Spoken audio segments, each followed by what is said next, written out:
ಶ್ರೀಮಂತರ ಮಾಡಿದ ದೌರ್ಜನ್ಯವನ್ನು ಮಾಡ್ತಾ ಬದುಕಬೇಕಾದ ನನ್ನಂತವ್ರ ಕೈಯಲ್ಲಿ ಈ ಸಮಾಜದಲ್ಲಿ ಸುಂದರವಾದ ಕುಟುಂಬಗಳನ್ನಲ್ಲ ಸರ್ವನಾಶ ಮಾಡಿಬಿಡುತ್ತಾರೆ ಶ್ರೀಮಂತರು.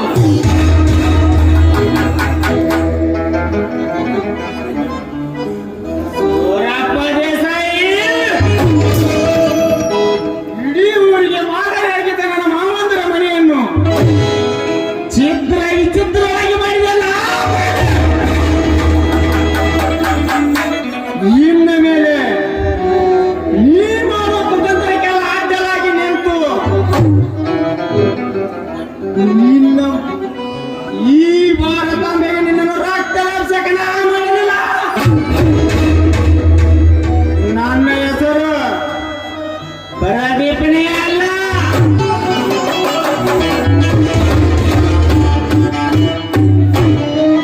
ಇಲ್ಲಿ ಸತ್ಯತೆ ಎಲ್ಲಿದೆ ಬೆಲೆ?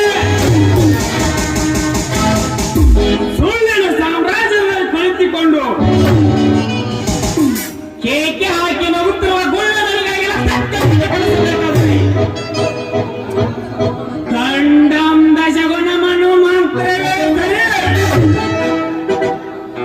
ಅಂದು ನಾನು ಸತ್ಯವಾಗಿ ಬಿಟ್ಟಿದ್ರೆ ಪ್ರಶಾಂತನ ಸಂಸಾರ ನುಚ್ಚುನೂರಾಗಿ ಹೋಗುತ್ತಿತ್ತು. ನನ್ನ ಅಕ್ಕ ಮಾವ ಕಟ್ಟಿದ ಕನಸು ಕಮರಿ ಹೋಗುತ್ತಿತ್ತು. ನನ್ನ ಅಕ್ಕ ಮಾವ ಕಟ್ಟಿದ ಕನಸು ಕಮರಿನ ಕನಸಾಗಬಾರದಂದ್ರೆ ನನ್ನ ಜೀವ ಒತ್ತೆ ಇಟ್ಟರು ಕನಸು ನನಸು ಮಾಡಲೇಬೇಕು. ಸೂರಪ್ಪ ದೇಸಾಯಿ ಇನ್ನ ಮೇಲೆ ನೀರಲ್ಲಿದ್ದು ಅಲ್ಲೇ ಬರಬೇಕಾಗುತ್ತಾನೆ. ಈಗಲೇ ಬಂದೆ ಮಗಳೇ, ನಿನ್ನ ಪಾಲಿನ ಯಮಧರ್ಮನಾಗಿ.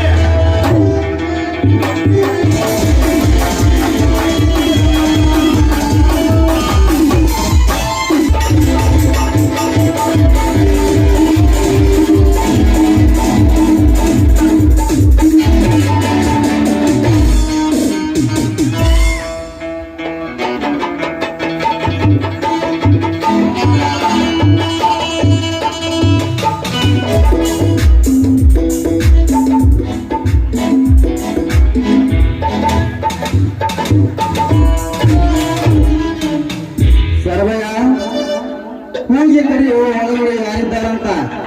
ಪ್ರಕಾಶಪ್ಪ ಪ್ರಕಾಶಪ್ಪ ಯಾರಿದ್ರಪ್ಪ ಮನೆ ಒಳಗ?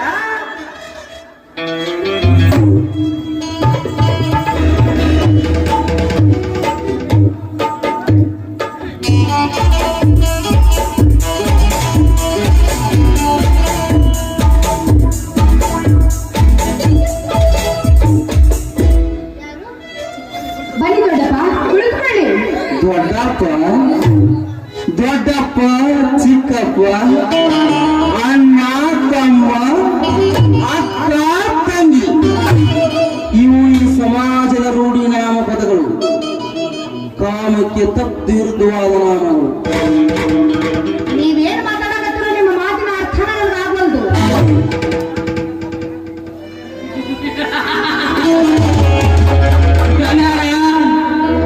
ಅಂತ ಕೆಲಸ ಮಾಡಿ ಹೆಣ್ಣಾಗಿದ್ರ ಗೊತ್ತಾಕೈತಿ. ಹೊರಗಿನ ಪ್ರಪಂಚದ ಜ್ಞಾನದ ಉತ್ತಮ ಗ್ರಹಿಣಿಯ ಅವ್ರಿಗೆ ಹೆಂಗ್ ತಿಳಿತೈತಿ? ತಿಳಿಯಂಗ ಸ್ವಲ್ಪ ತಿಳಿಸಿ ಹೇಳ. ಪರವಾಗಿಲ್ಲ, ತಿಳಿದಿದ್ರೆ ತಿಳಿಸಿ ಹೇಳ್ತೀನಿ. ದೀಪ, ಬಡತನದಲ್ಲಿ ಬಾಡಿಕೊಂಡಾದ ಈ ನಿನ್ನ ಸೌಂದರ್ಯವನ್ನು ಅರಳಿಸಿ ನನ್ನ ಶ್ರೀಮಂತಿಕೆಯಿಂದ ನಿನ್ನ ಬಾಳಲ್ಲಿ ಕಾಡುತ್ತಿರುವ ಬಡತನವನ್ನು ಹೊರಗೋಡಿಸಲು ಬಂದಿರುವೆ. ಈ ಕ್ಷಣ ನೀನು ನನ್ನವಳಾಗು.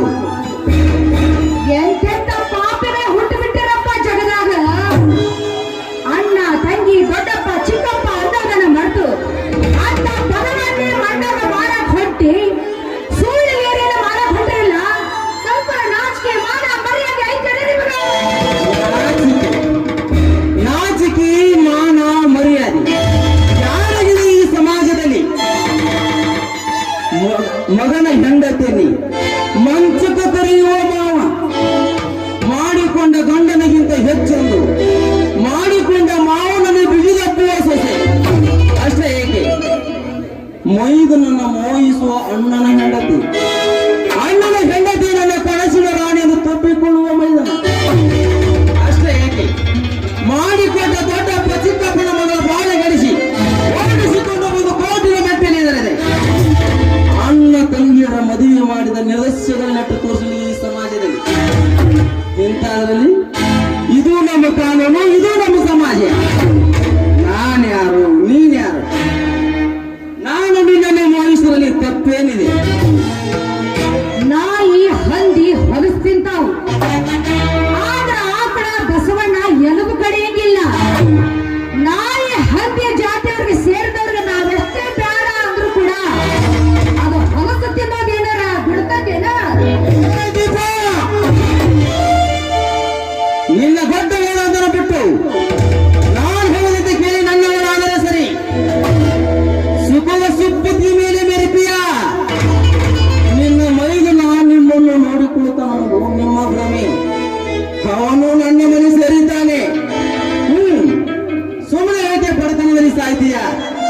ಏನ್ ಬೇಕೋ ಬೇಡು, ದುಡ್ಡು ಬೇಕೋ ಈ ನಿನ್ನ ಅಂದವಾದ ಮೈಗೆ ಒಡವೆಯನ್ನೇ ಹಾಕುವೆ. ಏನಂತೀಯ? ಏನಂತಾಗೋ? ಇನ್ನೊಂದ್ ಸ್ವಲ್ಪ ಹೊತ್ತು ಇಲ್ಲೇ ನೀನು ನಿಂತಿದ್ದಂದ್ರೆ ಕಾಲನ್ನು ಚಪ್ಪತ್ತೋಡು ಹೊಡಿತೀನಿ. ನಿನ್ನ ನಾಲಿಗೆ ಕತ್ತರಿಸಿ ಬಿಟ್ಟನು. ಯಾಕೆ ಸಿಟಿಗೆ ಹಾಕ್ರೆ ಶುರು ಮಾಡಿ ನಿನ್ನ ರಾವಣ ಆಟಣ. ನಾಗರಾಜ, ನಾನಿನ್ನೂ ತಾವೇ ಕಳೆದುಕೊಂಡಿಲ್ಲ. ತಾವೇ ಕಳೆದುಕೊಂಡ್ರೆ ಇತ್ತೇ ಇದೆಯಲ್ಲ. ಹೇಮರೆಡ್ಡಿ ಮಲ್ಲಮ್ಮನ ಬೈದನ ವೇಮಣ್ಣ ಸೂಳೆ ಸವಾಸಕ್ಕೆ ದಾಸನಾಗಿ ಮನೆಯಲ್ಲಿರುವ ಎಲ್ಲ ಐಶ್ವರ್ಯವನ್ನೇ ಸೂಳಿಗೆ ಒಪ್ಪಿಸಿಬಿಟ್ಟ. ಕೊನೆಗೆ ಆ ಸೂಳೆ ಹೇಮರೆಡ್ಡಿ ಮಲ್ಲಮ್ಮನ ಮೂಗಿನಲ್ಲಿರುವ ರಕ್ತ ಖಚಿತವಾದ ಮೂಗುತಿಯನ್ನೇ ಬೇಡಿದಳು. ಕೊನೆಗೆ ವೇಮಣ್ಣ ಹೇಮರೆಡ್ಡಿ ಮಲ್ಲಮ್ಮನ ಹತ್ರ ಬಂದು, ಅತ್ತಿಗೆ ನಿನ್ನ ಮೂಗಿನಲ್ಲಿರುವ ಮೂಗುತಿಯನ್ನು ಸೂಳೆ ಕೇಳ್ತಾ ಇದ್ದಾನೆ ಅಂತ ಹೇಳ್ದ. ಆಗ ಮಲ್ಲಮ್ಮ ಇಲ್ಲ ಅಂತ ಹೇಳಿದೆ. ಆ ಮೂಗುತಿಯನ್ನು ಬಿಚ್ಚಿಕೊಟ್ಟಳು. ಕೊಡುವುದಕ್ಕಿಂತ ಮುಂಚಿತವಾಗಿ ಒಂದು ಮಾತು ಹೇಳಿದಳು. ಈ ಮೂಗುತಿಯನ್ನು ಕೊಡುವುದಕ್ಕಿಂತ ಮುಂಚಿತವಾಗಿ ದಿಗಂಬರಿಯಾಗಿ 3 ಸುತ್ತು ನಿನ್ನ ಮಂಚವನ್ನು ಸುತ್ತು ಅಂತ ಹೇಳಿದಳು. ಆವಾಗ ಆ ಸೂಳೆ ಅದಕ್ಕೆ ಒಪ್ಪಿಕೊಂಡಾಗ ಬೆತ್ತಲೇ ಆಗಿರುವ ಅವಳ ದೇಹವನ್ನು ನೋಡಿಕೊಂಡ ವೇಮಣ್ಣ ಹೇಸಿಕೊಂಡು ಕೊನೆಗೆ ಹುಚ್ಚುನಾದ. 3 ಜನರೆಲ್ಲರೂ ಕಲ್ಲು ಮಳ್ಳುಗಳಿಂದ ಅವನಿಗೆ ಒಗೆದರು. ಅದರಂತೆ ಮಗಳಿಗೆ ಸಮಾನರಾದ ನಡೆಗೋಸ್ಕರ ನಾಯಕ್ಕೆ ಚೊಲ್ಲ ಸೋಸ್ತಾ ಇದೆಯಲ್ಲ, ಇದನ್ನು ನೋಡಿದ ಸಮಾಜದ ಗರತಿಯರು ನಿನ್ನನ್ನು ಚಪ್ಪಲಿ ತೋಡು ಹೊಡೆತಾರೆ.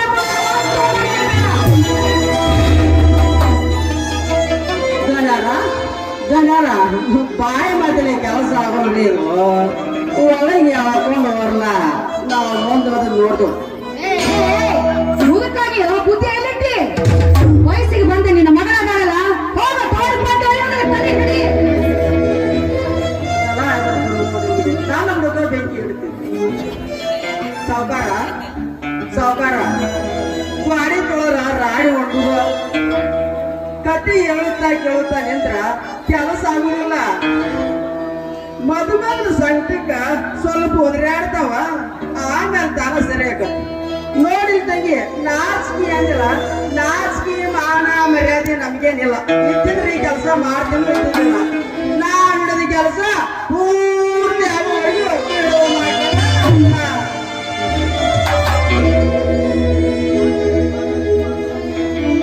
ದೀಪ, ನಾನು ಅದೆಷ್ಟು ಆಂಗಲ ಹಚ್ಚಿದ್ರು ನಿನ್ನ ಮನಸ್ಸು ಕರಗ್ತಾ ಇಲ್ಲಲ್ಲ.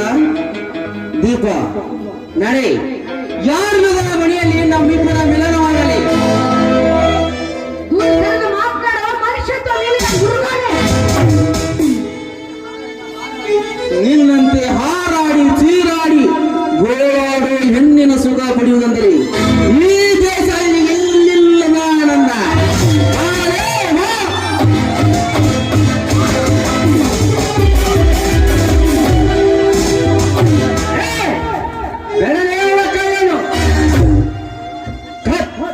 ಒಪ್ಪುದನಿ ಶಾಂತ ಕೆಲಸ ಮಾಡ್ತಾ ಇದ್ದೀನಿ. ನಿನ್ನ ಮನವಂದಿರುವೈತೆ ಮೇಲೆ ಕಣ್ಣು ಹಾಕಾಕ ನಿನ್ನ ಮನಸ್ಸಂದ್ರೆ ಹೆಂಗ್ ಹೋಗ್ತದೆ? ಬಪ್ಪರೆ ಮಗನ ಎಷ್ಟು ಹೊಟ್ಟಾಗಿನ ಹಾವ ಕಾರಣ ಎಷ್ಟು ಚಾಲ ಮಾತಾಡಲೇ ಸುಳ್ಳು ಮಾಡ್ತೀರಿಯ ನೀವು. ಈಗ ನಮ್ಮ ಪಾಲಿನ ದೇವರ ನೀವೇ ಆಗಿದ್ದಾಗ ಈಗ ನಮ್ಮ ಮನುಷ್ಯನ ಸರ್ವನಾಶ ಮಾಡ್ರಲ್ಲೇ ಹಜಾನ್ ಸುಳ್ಳು ಮಾಡ್ತೀರಿಯ ನೀವು. ಮನುಷ್ಯರಲ್ಲೇ ನೀವು ರಾಕ್ಷಸಿಗೆ ಜಮಾದ್ರಿಯ ಹೊತ್ತಿಗೆ ಹಿಂತಿಲ್ಲದಾಗೆ ನಿಮ್ಮಂತ ವಿಲಿವಿಲಿಗೆ ಒಪ್ಪಾಡ ನನ್ನ ಮಕ್ಕಳಿಗೆ ಇಡೀ ಅನ್ನ ಹಾಕಿ ಬದುಕಿಸ್ತಾನೆ. ಅದರ ಋಣ ತೀರಿಸದಿದ್ರೆ ಹೊಸ ಹಾಕಿ ಬಿಡ್ತಾನೆ.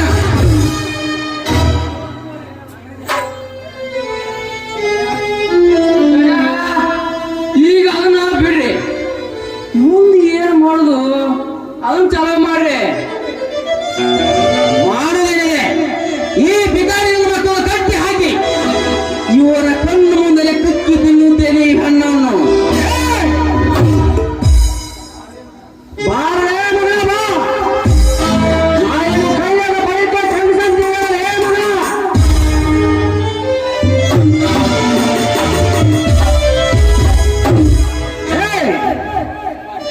ನಿಜ ನಿಮ್ಮ ಅಪ್ಪನ ರಕ್ತ ಹುಟ್ಟಿದ ಮಕ್ಕಳು ನೀವು ಅಲ್ಲ. ಒಂದ್ ವರ್ಷ ಹಿಂದಿಲ್ರಿ ನಿಮ್ ಒಬ್ಬೊಬ್ಬರ ರಕ್ತ ತೆಗೆದಿದ್ರ ನಾನು ನಮ್ಮ ಅಪ್ಪಗ ಹುಟ್ಟಿಲ್ಲ ಅಂತ ಅಪ್ಪ ಪ್ರಕಾಶಪ್ಪ, ನಾನೊಂದು ಮಾತು ಹೇಳ್ತೀನಿ ಕೇಳಪ್ಪ.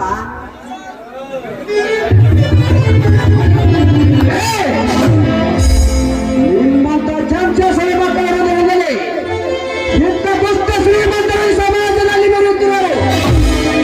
ನಿಮ್ಮಂತ ರಾಜ್ಯದಲ್ಲಿ ಏನಾರ ಮಾಡ್ರಿ, ಕಡಿತಾರ್ರಿ ಅಪ್ಪ ಕಡಿತಾರ್ರಿ.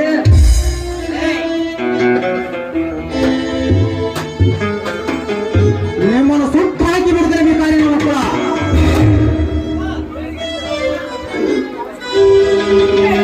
ದಯವಿಟ್ಟು ನನ್ನ ಗಂಡನ ಏನ್ ಮಾಡ್ಬೇಡಿ ಚಿಕ್ಕಮ್ಮ. ನಿನಗೆ ನಿನ್ನ ಸೀಲ ಬೇಕು, ನಿನ್ನ ಗಂಡನ ಹೆಣ ನೋಡಬೇಕು. ಯಾರಾದ್ರೂ ನಾಮಕರಣ ಮಾಡಿಕೊಳ್ಳೋಣ ಶಾಸ್ತ್ರ ಏತು ಇದ್ರ ನಿಮ್ಮ ರಕ್ತ ಕುಡಿಯೋದೇ ಬಿಡುವರೆ. ನನ್ನ ಕೈಯಾಗಿನ ಮಡಗಿನ ಮಗಳ ಒಂದ ಹೊಡೆದ ಸತ್ತ ಹೋಗ್ತೀನಿ.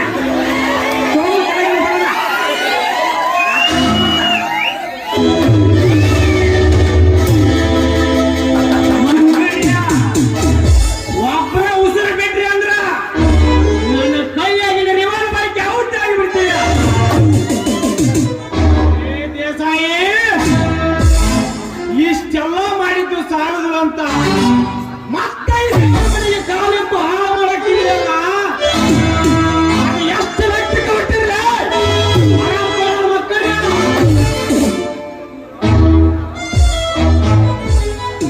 ಮಾಡೋ ಕೆಟ್ಟ ಕೆಲಸ ನೋಡಿದ್ರ ಹಿಡಿದಾಗ ಇವರನ್ನು ಸುಟ್ಟು ಹಾಕಬೇಕಂತ ಅನ್ನಿಸ್ತು. ಆದ್ರೆ ಏನ್ ಮಾಡೋದು, ನಾನು ಮೈಲಿನ ಮುಖ ನೋಡ್ಕೊಂಡು ಸುಮ್ಮನೆ ಇರಬೇಕಾಗಿತ್ತು. ಒಂದು ಕಣ್ಣಾಗ ಚುಚ್ಚಿದ್ರ ರಕ್ತ, ಇನ್ನೊಂದು ಕಣ್ಣಾಗ ಚುಚ್ಚಿದ್ರ ನೀರು.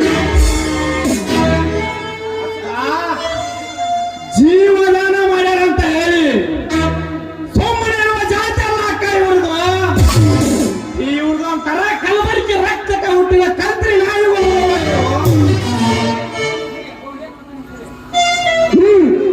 ಏನ್ ಬಂದಿದೆ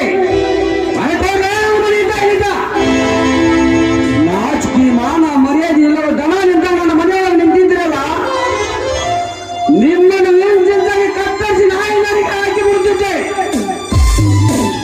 ಏನ್ ಮಾಡುದು, ಇಲಿ ಬೆಳೆಯ ಭಾವ ಗಣೇಶನಿಗೆ ಪೆಟ್ಟು ಅಂತ ನನ್ನ ಕುಡಿತಿರೋ ರಕ್ತ ತಣ್ಣಗೆ ಮಾಡಿಕೊಂಡು ಸುಮ್ಮನೆ ನಿಂತಿದ್ದೇನೆ.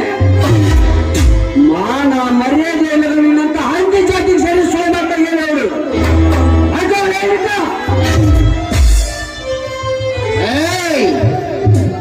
ಮಕ್ಕಳು ನಿಮ್ಮನ್ನು ನೋಡಿಕೋದೆ.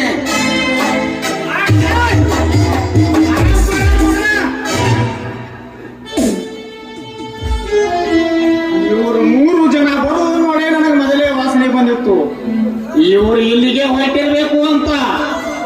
ಅದು ನಿಜನಾಯ್ತು ಮಾವ. ಅಕ್ಕ, ಇವರಿಂದ ಒಂದಲ್ಲ ಒಂದು ದಿನ ನಮಗೆಲ್ಲರಿಗೂ ಗಂಡಾಂತರ ತಪ್ಪಿದ್ದಲ್ಲ. ಅವತ್ತು ಏನ್ ನಡೀತು ಅಂತ ನೀನು ನನಗೆ ಹೇಳಿಲ್ಲ. ಸತ್ಯ ಏನಂತ ಎಲ್ಲ ಬಚ್ಚಿದ್ದೀನಿ. ಎಲ್ಲರ ಕಣ್ಯಾಗ ನೀನು ತಪ್ಪಿಸ್ತೀನಿ ಆಗ್ಬಿಟ್ಟಿ. ಪ್ರದೀಪ, ಸತ್ಯವನ್ನು ಮುಚ್ಚಿಟ್ಟರಿ ಇಂಥ ಬಣ್ಣ ಸುಳ್ಳು ಮಕ್ಕಳಿಂದ ನಮಗೆ ಅಂದಿಲ್ಲ ಬಂದಿನ ಗಂಡ ಅಂತ ತಪ್ಪಿದ್ದಲ್ಲ. ಹೇಳು, ಅಂದ ನಡೆದಿದ್ದಾರು ಏನು ಹೇಳು. ಅದೊಂದು ದೊಡ್ಡ ಕಥೆ ಐತಿ. ಆ ಸುದ್ದಿ ಈಗ ಅದಕ್ಕ ಮುಂದೊಂದು ದಿನ ಪ್ರಸಂಗ ಬಂದ್ರ ನಾನು ಹೇಳ್ತೀನಿ ಮಾವ. ಇವತ್ತು ಸತ್ಯ ಏನು ಅಂತ ನೀನು ಹೇಳ್ದ ಹೋದ್ರ ನಿನಗ ನನ್ನ ಮೇಲೆ ಆಣೆ ಆಗಿತ್ತು. ಅಕ್ಕ, ಹೇಳ್ತೀನಿ. ನಾನು ಕಾಲೇಜಿನಲ್ಲಿ ಓದುವಾಗಲೇ ಅವಳಿಗೂ ನನಗೂ ಪರಿಚಯ. ಒಂದು ದಿನ ಇದ್ದಕ್ಕಿದ್ದಂಗ ಬಂದು ನಾನು ನಿನ್ನನ್ನು ಪ್ರೀತಿಸ್ತಾ ಇದ್ದೀನಿ ಅಂತ ದಿಢೀರಂತ ಹೇಳಿದ್ರು. ನಾನು ಹೇಳಿದೆ, ನೋಡಿ ನೀವು ಶ್ರೀಮಂತರು, ನಾವು ಬಡವರು, ಭೂಮಿ ಆಕಾಶಕ್ಕೆ ಎಲ್ಲಿಯ ಸಂಬಂಧ, ದಯವಿಟ್ಟು ನನ್ನನ್ನು ಮರೆತು ಬಿಡಿ ಅಂತ ವಿನಮ್ರವಾಗಿ ತಿರಸ್ಕರಿಸಿದೆ. ಅದೇ ಶೇಡನ್ನು ಮನಸ್ಸಲ್ಲಿ ಇಟ್ಟುಕೊಂಡು ನೀವು ಯಾರು ನನ್ನ ಸಮಯದಲ್ಲಿ ಒಂದು ದಿನ ತನ್ನ ನೀಚ ಬುದ್ಧಿಯಿಂದ ನನ್ನನ್ನು ಬಲಿಪಡಿಸುವ ಮಾಡಿಬಿಟ್ಲು ಅಕ್ಕ. ನನ್ನನ್ನು ಬಲಿಪಡಿಸುವ ಮಾಡಿಬಿಟ್ಲು.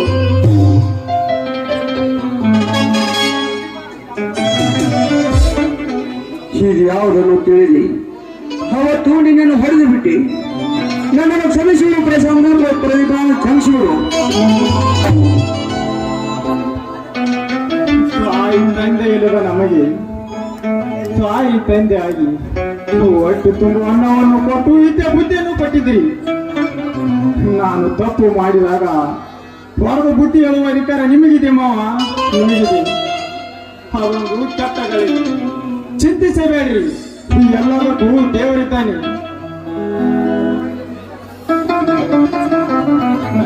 ಅಂದ ಹಾಗೆ ದವಾಖಾನೆ ಹೋಗಿದ್ರಲ್ಲ, ಡಾಕ್ಟರ್ ಏನು ಹೇಳಿದ್ರು? ಏನು ಅಪ್ಪನಿಗೆ ಯಾವ ಕಾಯಿಲೆ ಇಲ್ಲಂತೆ, ಏನೋ ಚಿಂತೆ ಮಾಡ್ತಾ ಇದ್ದನು, ಚಿಂತೆ ಮಾಡ್ದಂಗೆ ನೋಡ್ಕೊಡ್ರಿ ಅಂತ ಹೇಳಿದ್ರು ಅಷ್ಟೇ. ಮಾವರ, ಇನ್ನು ಮೇಲೆ ನೀವು ಯಾವ ಚಿಂತೆ ಮಾಡಬೇಡ್ರಿ. ಸುಮ್ಮನೆ ಆರಾಮಾಗಿ ಮನ್ಯಾಗ ಇರೋದನ್ನ ಕಲ್ಕೊಡ್ರಿ. ಹೆಂಗ ಆರಾಮಿರೋದು, ಹೆಂಗ ಆರಾಮಿರೋದು. ಮತ್ತ ಮುಳುವಾದು ಇದು ಅಂತ ಮಾತನಾಡಿದ್ದು ಒಂದು ಎರಡು ಏನು ತಿಳಿಯದೆ ಈ ಸಣ್ಣ ಮಗನ ದನಕ್ಕೆ ಹೊಡೆದಂಗೆ ಹೊಡೆದು ವಾದ. ನನ್ನ ಪ್ರಶಾಂತಗ ಇಸದು ತಲೆಯಾಗ ಇಸದು ಬೀಜ ಬಿತ್ತಿದ್ವಾ, ಇಸದು ಬೀಜ ಬಿತ್ತಿದ ತಂದೆ ಮಗಳು ಕೂಡಿಯ ನಮ್ಮ ಮಣಿತಾನ ಮುರಿದ್ರ ನಮ್ಮ ಮಣಿತಾನ.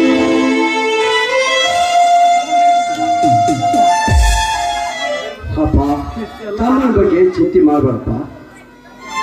ಅವರು ಅಲ್ಲೇ ಇರಲಿ, ನಿನ್ನ ನೋಡ್ಕೊಳಕ್ಕೂ ನಾವು ಇಲ್ಲಿ. ನೀವು ಹೇಗೆ ಚಿಂತೆ ಮಾಡಿ ಹಾಸಿಗೆ ಹೇಳಬೇಡ. ನಮ್ಮ ಪಾಡೇನಪ್ಪ, ನೀವು ಹೇಗೆ ಚಿಂತೆ ಮಾಡ್ಕೊಂಡು ಕೊಟ್ರೆ ಭಾಳ ಕಿಮ್ಮತ್ತು ಬರ್ತೈತೆ. ಹೇಳಪ್ಪ, ಹೇಳು. ಇದೀಪ ನಡಿ, ಅಪ್ಪಡಿಗೆ ಏನಾದರೂ ಸ್ವಲ್ಪ ಬಿಸಿ ಅಡಿಗೆ ಮಾಡೋದು, ಊಟ ಮಾಡಿಸಿ ಔಷಧ ಕೊಡ್ತೇನೆ.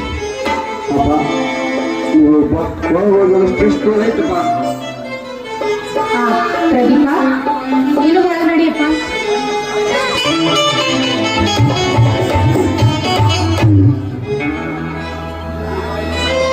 ದೀಪ, ಇಲ್ಲಿ ನಡೆದ ಘಟನೆ ಏನು? ನನ್ನ ತಮ್ಮ ಪ್ರಶಾಂತನಿಗೆ ಯಾವುದೇ ಕಾರಣಕ್ಕೂ ಗೊತ್ತಾಗಬಾರದು. ಒಂದ್ ವೇಳೆ ಗೊತ್ತಾದರೆ ಅವನ ಸುಂದರವಾದ ಸಂಸಾರ ಒಡೆದು ಚಿತ್ರ ವಿಚಿತ್ರವಾಗುವುದು ಹೊರದು ಹೋಗುತ್ತದೆ. ಸೂರಪ್ಪದಲ್ಲಿ ನಿನ್ನನ್ನು ಕೆಡಿಸಕ ಬಂದಿದ್ದಾನು ಅವಾಗ ಸುದ್ದಿ ಗೊತ್ತಾದರೆ ನಡಿಬಾರ್ದೆ ನಡೆದು ಹೋಗುತ್ತದೆ. ದೀಪ, ನಡಿಬಾರ್ದೆ ನಡೆದು ಹೋಗುತ್ತದೆ. ಸೂರ್ಯಪ್ರಧಾನಿ ನಮಗೆ ಎಂಥ ಕಷ್ಟ ಕೊಟ್ಟರು ಕೂಡ ಅದನ್ನು ಯಾವುದನ್ನು ಮನಸ್ಸಿನ ಹಚ್ಚಿಕೊಂಡೇ ಜೀವನ ಸಾಗಿಸಿದ್ರಾಯ್ತು. ಅದು ಅಲ್ಲದೆ ನನ್ನ ವೈದ್ಯರ ಪ್ರಶಾಂತ ಹಾಗೂ ಚಂದ್ರಿಕಾ ಇಬ್ಬರ ನಡುವೆ ಯಾವ ವಿರಸ ಹುಟ್ಟದಂಗ ನೋಡಿಕೊಳ್ಳುವುದು ನಮ್ಮ ಕರ್ತವ್ಯ. ನಡ್ರಿ, ಎಲ್ಲದಕ್ಕೂ ದೇವರು ನಮಗೆ ಒಳ್ಳೇದು ಮಾಡ್ತಾನ ಬರ್ರಿ. ಆಯ್ತು, ನಡಿ ಹೋಗು.